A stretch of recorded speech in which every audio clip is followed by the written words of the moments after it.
Let's learn English in a simple and easy way. First, we shall learn and then we shall practice. Easy spoken English for you.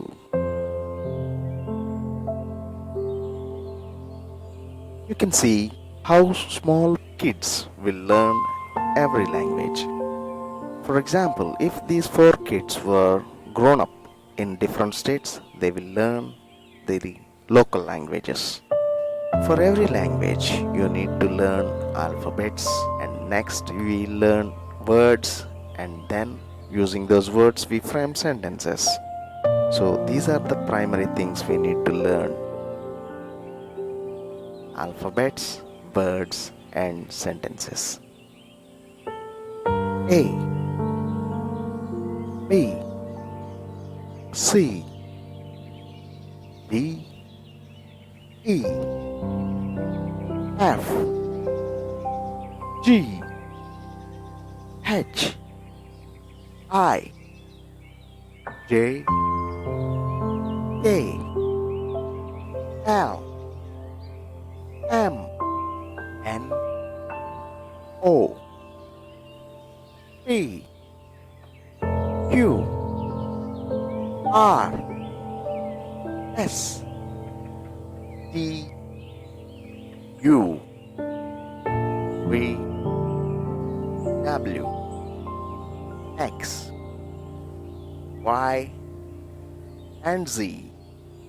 A, B, C, D, E, F, G, H, I, J, K, L, M, N, O, P, Q, R, S, T, U, V, W, X, Y, and Z. So these are all the alphabets in English. Total we have 26 letters.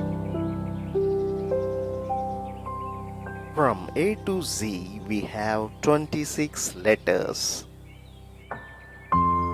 We have 5 vowels. Vowels are the sounds that are pronounced with open mouth. A, E, I, O, U. These 5 are the vowels that are pronounced with open mouth. And the remaining 21 are the consonant sounds. So total we have 5 vowels and 21 consonants, making 26 alphabets in English. So we shall learn all the 26 letters as our primaries.